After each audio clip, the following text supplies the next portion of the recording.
Comfortably zoned in Metsville.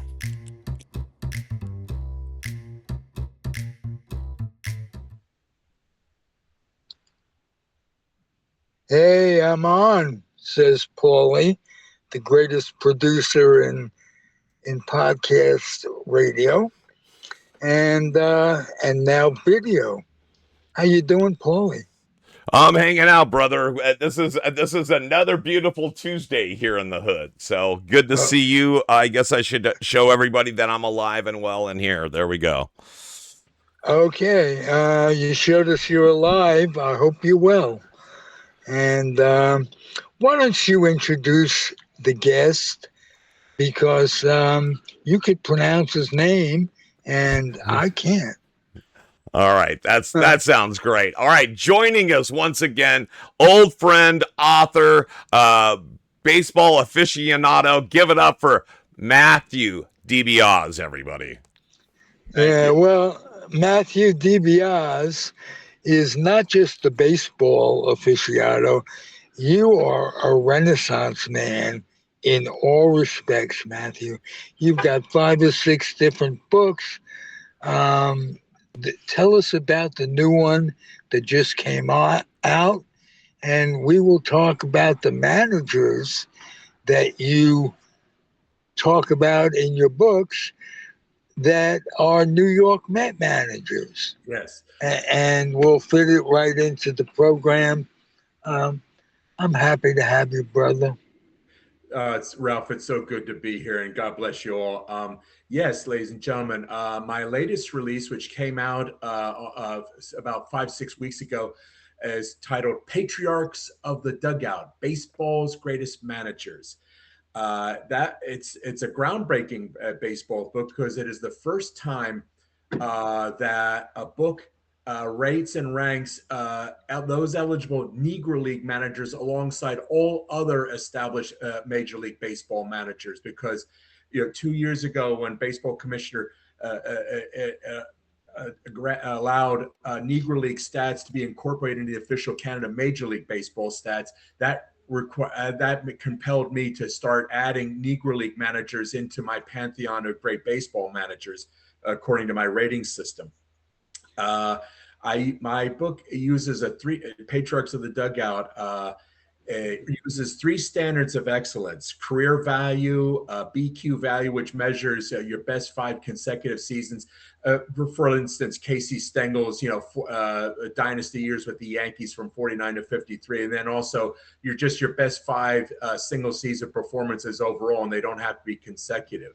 And what I did was I evaluated all Major League managers from 1871 to 2025 who managed at least 5 years minimum and in the major leagues, and including those established Negro Leagues from 1920 to 1948. And the end result is Patriarchs of the Dugout. What I do is I reveal the 50 greatest baseball managers of all time. And it's biographical. It discusses their backgrounds. It discusses their tactical innovations, how they motivated their men, and all that. And it does feature New York Mets managers like Casey Stengel, Joe Torre, and Davey Johnson. How about Gil Hodges? Sadly and regrettably, no, he did not make the top 50. I think the main reason why was his early years of managing the Washington Senators. It kind of dragged him down. Now, if Gil had Mr. Hodges had not died in 1972, and let's say he had led the Mets to the pennant and maybe won the World Series of 73, I think that would have really elevated him up higher. I have him amongst the top 140 there. And all of that. But his years, because remember, his Senators teams were not exactly that good, when he was just beginning as a manager there. I mean, they were No, they weren't. But Let me tell you something. Casey Stengel in those 5 years epitomizes everything you're talking about. The book is subjective, but these are my thoughts. Yeah. And Gil Hodges, with the miracle of 69, deserves to be right up there in the top 10. That's my opinion. That's I all. know. I know. I mean, the thing is, he was cut down in the prime of his life, and that's the tragedy of it all. I mean, but what he did in '69 was magnificent. I mean, he got used What every he single did man in his roster. was beyond belief. He Yeah, took a yeah, ninth place team, yeah, and with very little fanfare at the time, said this team could win. He said this in spring training. yeah. This team could win the pennant.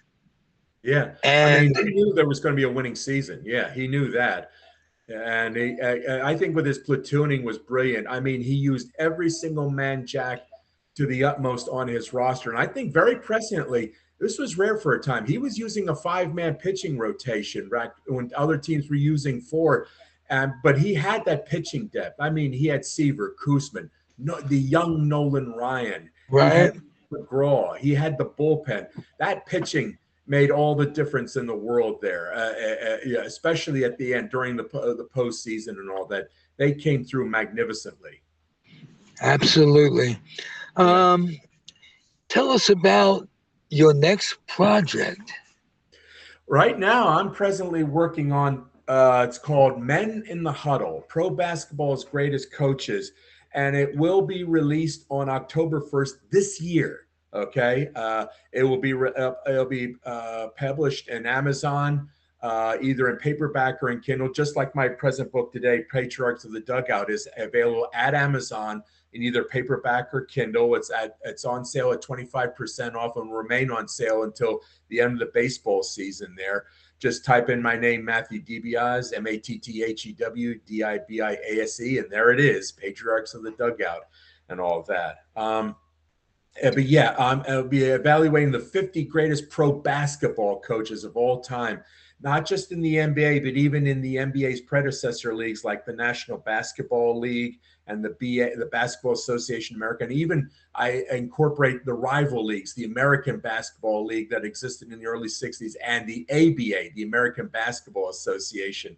So it's absolutely comprehensive.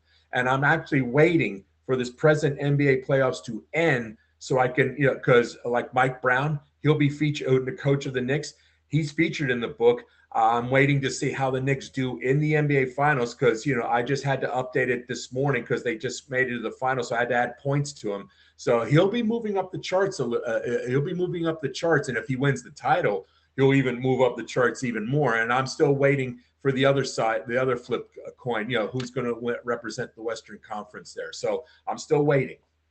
Well, I'm an old New York Knicks fan, and I'm hoping you rate Red Holtzman very hard. He's in there. Oh, you better. And Joe Lapchick. Lapchick's in there. Joe Lapchick. Yep. Oh, yes, he's in there. All right. I still have memories of Joe Lapchick coaching St. John's. Yep. And kneeling on a towel. Yep. And one of the most respected coaches in history. Yeah, I mean, he played a key role in the NBA because in the early 50s, the NBA was struggling to get a footprint in the American sports journalism consciousness there. The fact that he was in New York and he was able to sell the Knicks and the NBA as a whole to the New York writers, that did a world of good in terms of the NBA's public relations. I mean, seriously, he helped the NBA get a tentative footprint in the New York media and by the extension of the New York media to the rest of the American sports media too. So he really played a role in selling the NBA to the world. Absolutely.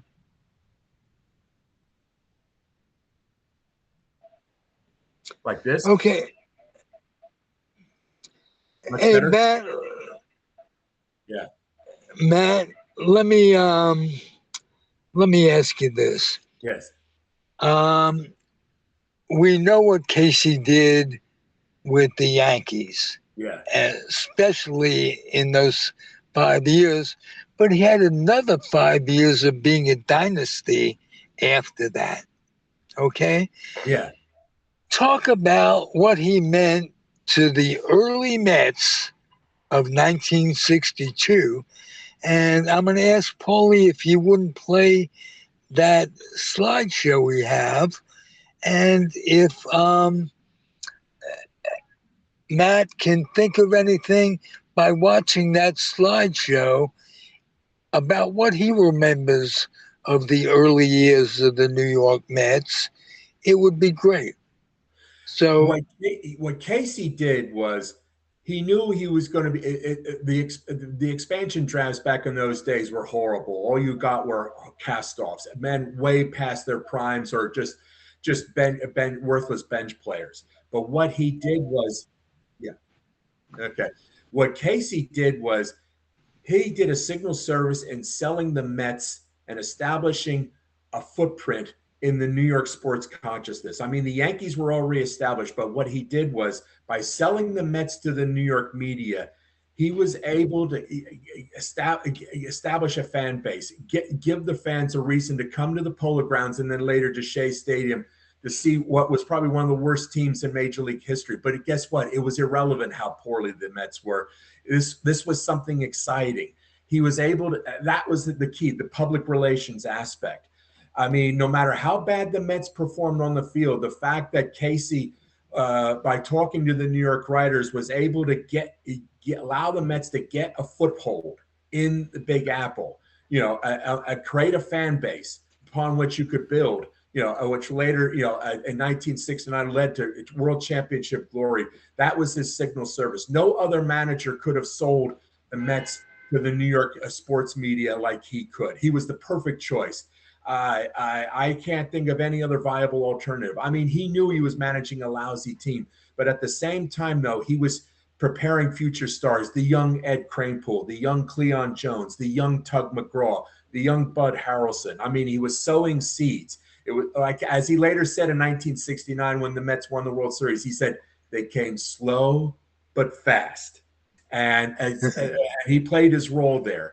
And yeah. Don't forget Ron Swoboda. Oh, yeah, Swoboda. Yeah, thank you. Sorry about that. Yeah, Swoboda, as he called him and all that. But right. He was doing instructional leagues. He was basically teaching them the fundamentals there. And he was selling the team. That was the most important thing. By 1965, the Mets had their foothold. They had a great fan base at Shea Stadium. They were outdrawing the New York Yankees, even though they were one of the worst teams. They were the worst team in the National League, but it didn't matter. It was entertainment. Actually, it was like a reverse mythology.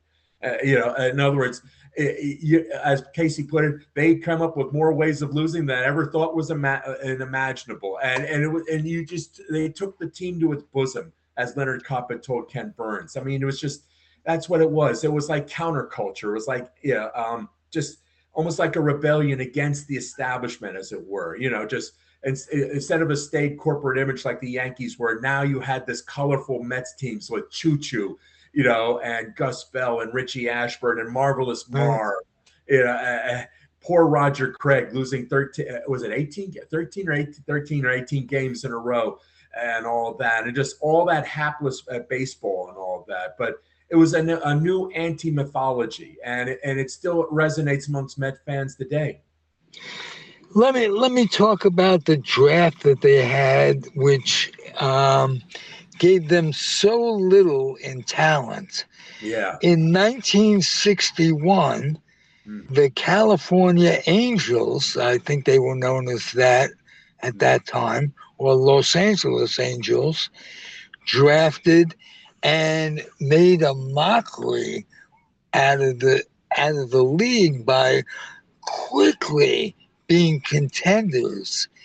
And when it came to the 1962 draft, the National League powers that be knew that they weren't going to stock the Mets with the talent that the Angels got. The Angels got Fugazi and Buck Rogers in that draft. Mets got a bunch of guys that were over the hill, that were just simply great in their days. Yeah. But horrible. And it was combined with a lot of taking bad play to the nth. Two books from those days. One was Jimmy Breslin and he wrote, "Can anybody play this game?" Yeah. And he was quoting Casey. No, they couldn't. And the other book you mentioned, Leonard Coppett. Yeah. That is, Coppett wrote a book about the early years, Yeah. and it was absolutely encyclopedic. Yeah. It was entertaining, and he had a revised edition that included the Up to 73 team. Right. So I recommend those two books. Yes. There are a whole bunch of them. Durso wrote a great book. Lenny Schechter wrote a great book, Once Upon a Time in the Polo Grounds. That was a good book, too. Yeah. Right. Yeah. You know, Lenny, you mentioned Lenny Schechter. I want to talk about him. He was the person that was most responsible for Jim Bouton's book being successful. Yeah. And he wrote another book. I can't. The Jocks? The Jocks. Yeah. That was very, very impressive in terms of letting the people know what went on in the inner baseball. Yeah. I mean, Lenny Schechter was terrific, and coincidentally, Schechter and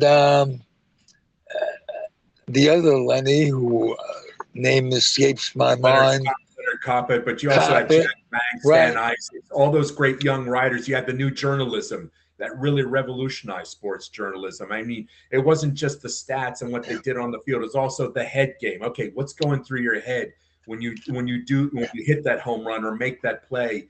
You know, what's it like? You know, be outside the locker room, as it were. I mean, it was part of counterculture. I mean, it was a total radical reevaluation of baseball and sports journalism as a whole, because now you get into the head, the psychology of it all. And they shared a byline in the New York Post, so that not only did they cover the early Mets, but Copper was tremendous. And as a side note, I was doing a show in a cable show at Cal State Hayward, and I put together I invited a bunch of New York people who were out in California to come into studio and talk. Yeah. And Leonard Coppett was my first interview. Mm-hmm. Can you imagine? I had the guts. What a legend. What a living legend, you know. He was terrific. Yeah. And made me feel so at ease. I told him that I delivered the New York Post at that time, and as a kid, and he said, "Your job was much more important than mine." And he said it as a joke, and I said, "Yeah, really." You went on to the New York Times, Hall of Fame sports writer, Hall of Fame in 2 different sports. Yeah. Basketball and baseball. Yeah. And this guy wrote NBA basketball books that were ahead of its time, right? Yeah. And so he made that interview, made me feel like I could do this job. Yeah. And I got a bunch of people. I got Joe DeMaestri, Hank Sauer to come in studio, a major league scout named McIntyre came into studio. Yeah. And a few folks I'm forgetting, I'm sure, but everything's off the top of this Jew boy's head. Hey, let's take a break a little bit and do some business, Paulie. Yeah. Are you there? Yes, I'm here. I just had to mute myself to do some maintenance. There we go. Oh, it is it is time to do some business. All right. As you said, we're all lawyered up and ready to go, but it gives us peace of mind. And we ask you people to not only watch our commercials, but patronize these fine folks. Here we go.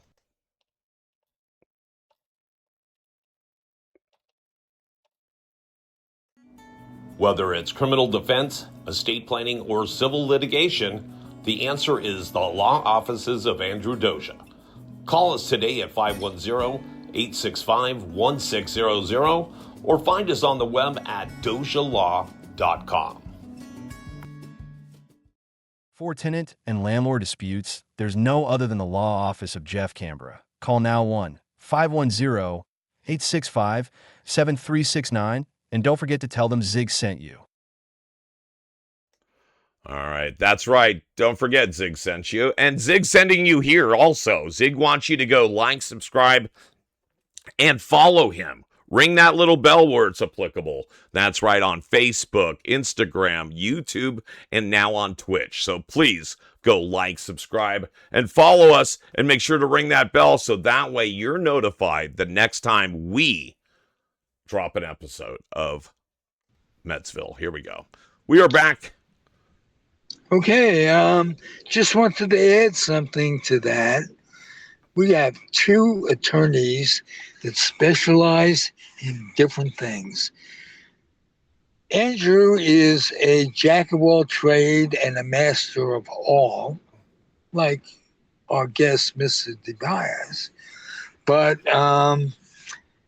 he recommends, and I agree, if you've ever known of anybody who's been told to get your affairs in order by a doctor, go home and get your affairs in order, that ain't going to happen.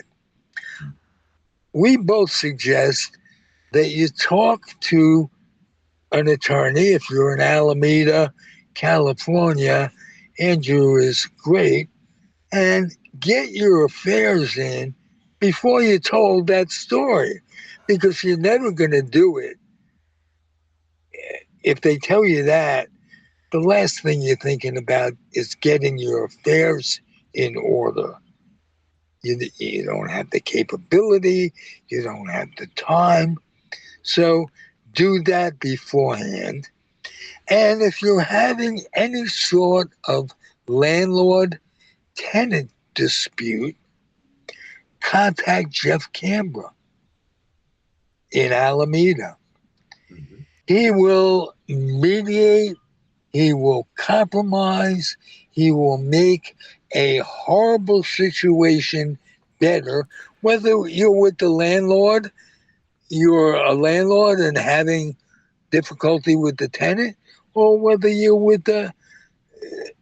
a landlord, or whether you're a tenant and having difficulty with your landlord, or if you're a podcaster, having difficulty getting your shit out.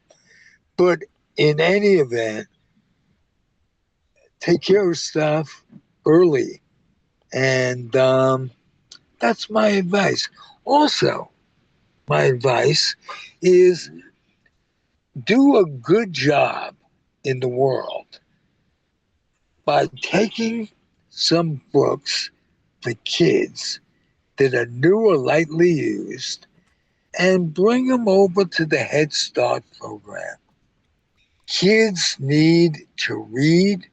They need to develop a passion. And we're talking the Head Start program. Who are these books going to reach? They're going to reach people who ordinarily wouldn't be reached by social programs in today's day and age. Look what Trump is doing to everything for the people.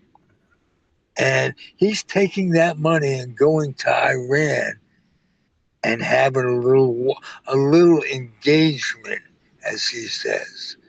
People are dying. Money is being diverted. So we got to take it into our own hands as a society to support these charities that need it. And That would be great if you did that. That would enrich my life hearing about it. You could let us know what you did. You could have a neighborhood book drive and get a bunch of books together in whatever community you're in. It would be well appreciated. And that's my 2 cents for today. Matthew, let's get back to baseball. Yeah. Thank you, Paulie. You did great.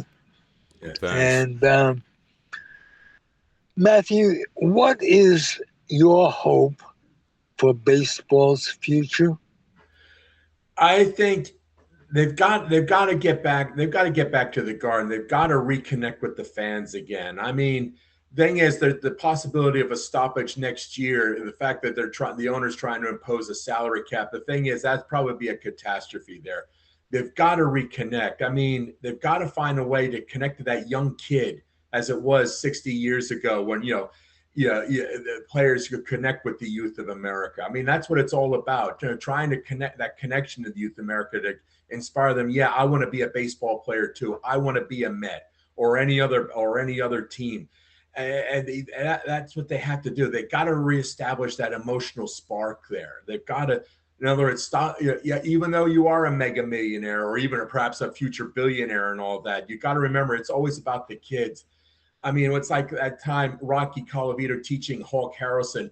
When Hawk Harrelson brush packed some kids and refused to sign autographs, Rocky Colavito called him and said, "Hey, this is what pays our salaries. Those young kids, go back out there and start signing those autographs and signing her with me." And they went out there and signed every autograph. You've got to get back to that. You've got to reestablish that connection with the youth of America, both male and female. You've got to do that. And stop thinking about your stock portfolios and all that. You've got to get back. It's a game.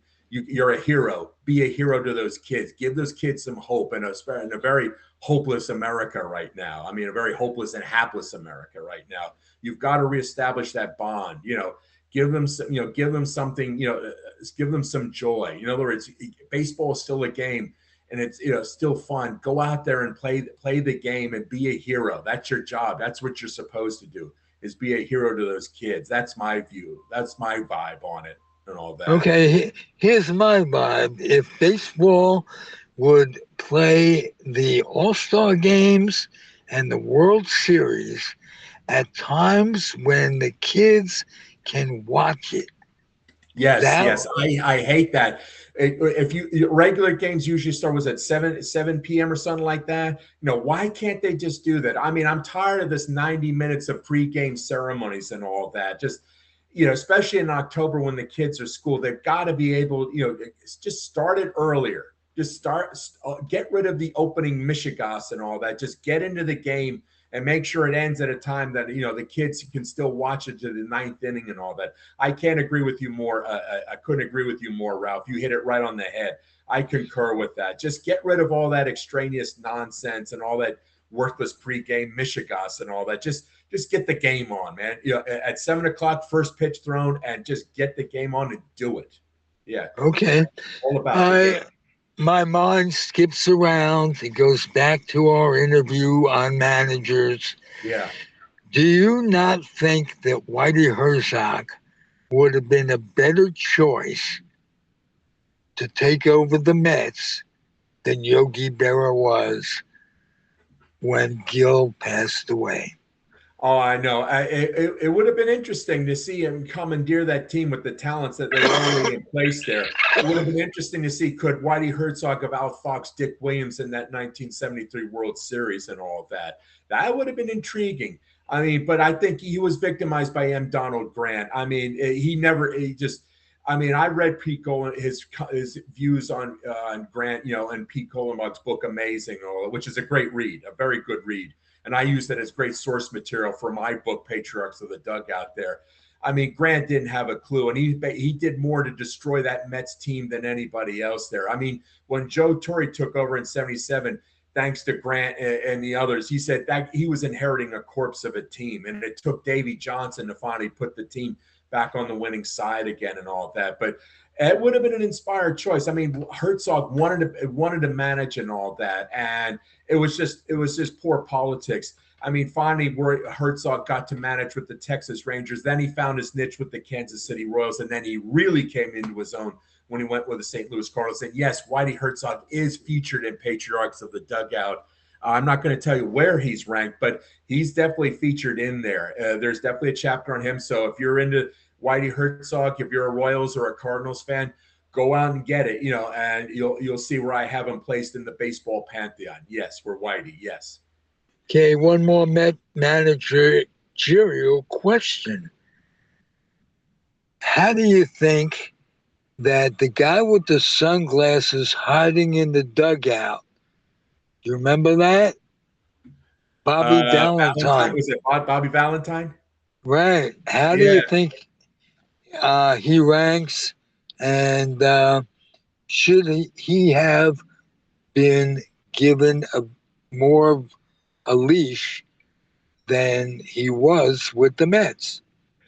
I sadly and regrettably, Bobby Valentine is not part of my top 50. Actually, I've got him in the top 130. Actually, I have him ranked ahead of Gil Hodges and all that. But Valentine only had that one pennant win, and he had a couple of those early playoff defeats, before and after the World Series appearance. If he had been able to string together some more pennant wins or even a World Championship, that would have moved him up the charts and all. That really would have moved him up those charts. So it's just a shame. Like Buck Showalter, another Mets manager, I've got him ranked in the top 110 and all that. Actually, I ranked him above Valentine and Gil Hodges and all that. But Buck Showalter's fatal error is that he never won a pennant. Actually, I have a chapter in my book called Heartbreak Managers. That's a manager who has managed a team to a minimum of 5 playoff appearances, but has never won a pennant. Guess what? Buck Showalter, I think, is the second biggest heartbreak manager of all time. Know who's the biggest heartbreak manager? Just by the book, okay? But he's the second. He had 6 playoff appearances, but never won a pennant. And if he had been able to convert and win a bunch of pennants, he would have moved up those charts muy pronto. He would have had a shot at the top 50, Buck Showalter. Well, the eras are different. Al Lopez didn't get a chance to play in as many playoff games because the system wasn't built that way. But Al Lopez needs some special consideration and in our memory. He's in the book. Yeah. I mean, I got him in the top 40. Even though he only won 2 pennants and never won a World Series. The thing is, though, I'm using my system. I even awarded points for a second place finish. I mean, he don't laugh. From 1901 to 1968, when both leagues were monolithic leagues, he had more second place finishes in the American League than any other manager. So he was still getting points. And thing is, even though he won 2 pennants, he still got winning seasons out of his teams with the Indians and the White Sox there. He was a bloody great manager, and he's definitely featured in the book. Again, I have him ranked amongst the top 40 there and all that. So, yeah, he's definitely featured, Ralph, Al Lopez. God rest his soul. Yes, God works in mysterious ways. Yeah. And resting baseball managers' souls is right up there. Let me ask you this. First, I got to ask, I got to ask Paul how we're doing time-wise.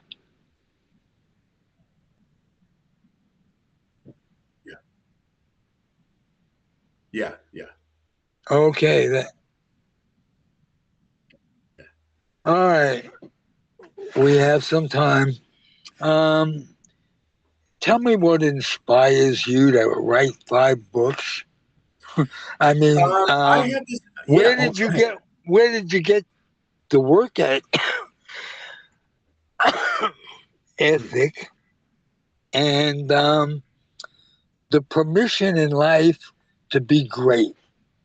Who gave you that? I've been writing since I was 17 years old. I mean, I began writing poetry and song lyrics when I was 17. But by the time, let's say, late 80s, I became an op-ed columnist for my college newspaper. I was an op-ed columnist, so I was starting to write prose. And I always love sports history. And I've had this motto, Ralph, sports history abhors a vacuum. And my books have been groundbreaking works, like my first book about the 50 greatest NHL head coaches. No one had ever done a book like that before, rating and ranking the 50 greatest. My book on general managers, The Art of the Dealers, the NHL's greatest general managers. No one had ever done a book where general managers in one of the four great North American sports was actually rated and evaluated. No one had done that. In fact, that book is required reading for an online classes on hockey team management. There's this guy in Canada. He's the GM of the Peterborough Petes. He uses that book as required reading for his students there for online classes. My third book, Lords of the Gridiron, College Football's Greatest Coaches. Again, it was groundbreaking. No one had ever attempted to rate the great college football coaches, Division 1A college football coaches, like who was greater, Bear Bryant or Nick Saban? Where does Knute Rockne rate alongside like Barry Switzer? Mine was the first to do that.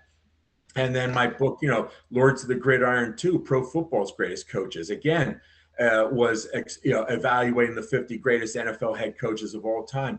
And again, my book, Patriarchs of the Dugout, is the first attempt at rating and ranking eligible Negro League managers alongside all other Major League Baseball managers. I mean, 6 Negro League managers are featured in this book: Rube Foster, Dave Malisher, Oscar Charleston, Frank Duncan, to name a few. You see where they rank along all other. I mean, who was the greatest Negro League manager of all time? I mean, I talk about the Homestead Grays, the Kansas City Monarchs, those great teams, and the great stars, Josh Gibson, Satchel Paige, and all of that. I mean, it's finally you're trying to integrate black baseball into white baseball and all of that.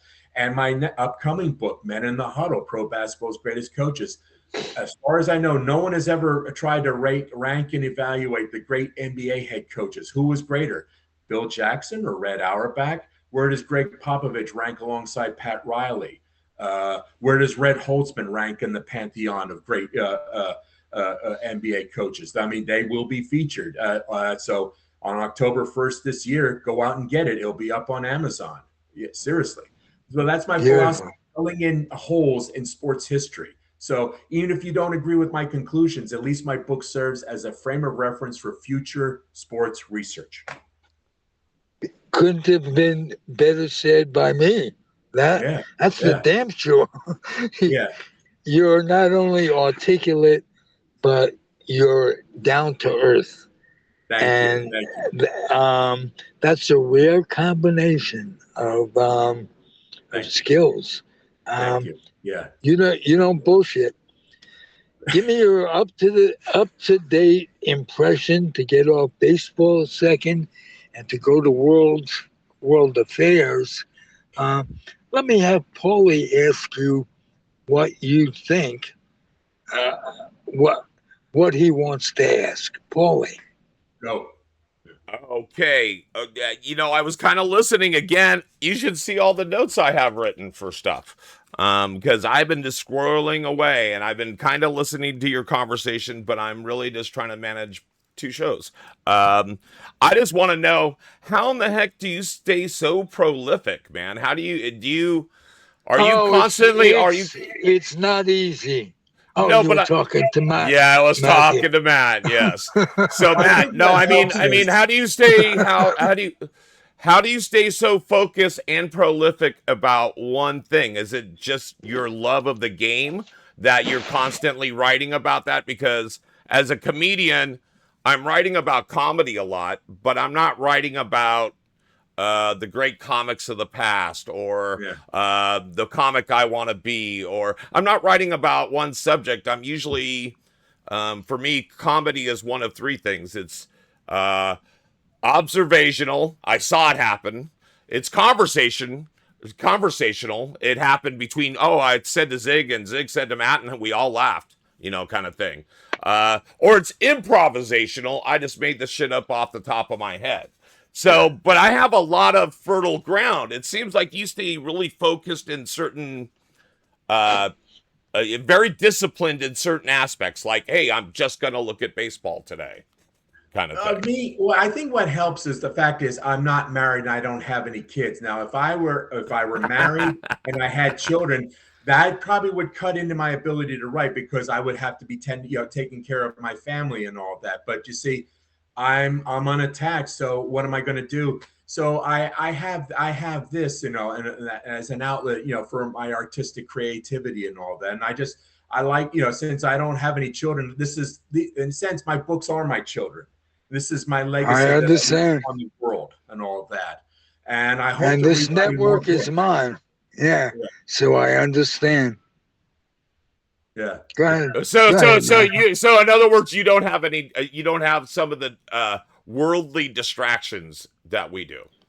Though I wish I had some of those worldly distractions. I would give anything to have those worldly distractions, but since I don't have any, I make do with what I have there. And this is, my books are my legacy to life, the universe, right, and all that. That's what's going to, long after I'm dead, those books will continue living on in some fashion and form and all of that. That is right. It will be there forever, Matt, holding up the one table of my broken card table. Yeah, their book will be there. And hopefully there'll be more to come. Yes, there'll be more to come because I've got a really wobbly table and I need to fix some more. Yeah. All right. Yeah. So, but okay, good. And so give us a pitch. If you have your book in front of you, please show it to us because we're wrapping things up. He's going to run. Okay, so I'm going to do this. I'm going to take the camera on me. You guys, please like, subscribe, follow us everywhere. That's right. Comfortably Zoned in Metsville. That's what we do. Check out Ralph, Zig, Tyko, and I am back with Matt. Boom. There we go. There it is. Shows the book. I'm on Amazon. Back up a little with it. Dugout Baseball's Greatest Managers. Matthew DiBiase, Mathew DiBiase, and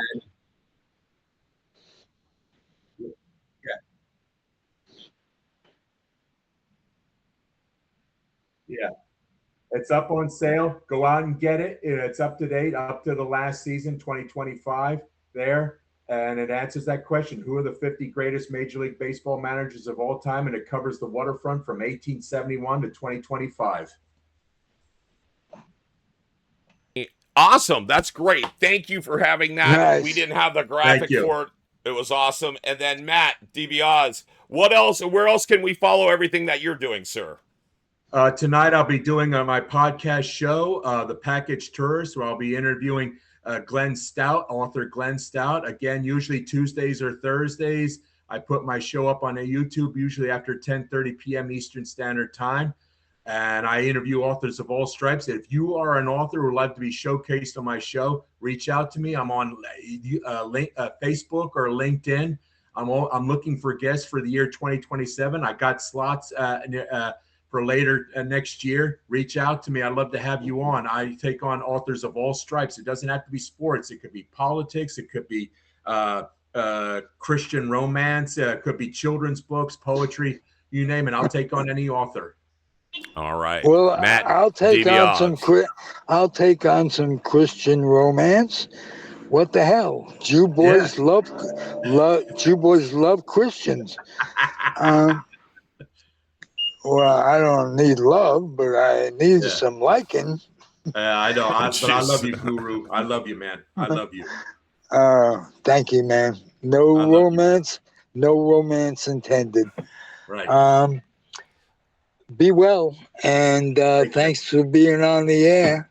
Yeah, we'll do it in October when my basketball book comes out. Okay, guaranteed. I already have it written down. October of 2081. No, 2026. Yep. Love you, man. All right, my friend. I love you too. Pauly, take us out. All right. Thanks, guys. Remember to stay comfortably zoned in Metsville. Until next time, we are out of here. We'll see you guys. Right. Okay, we're clear almost. Why that went really slow, I don't know. That's weird. And fade to black. Exactly 45 minutes.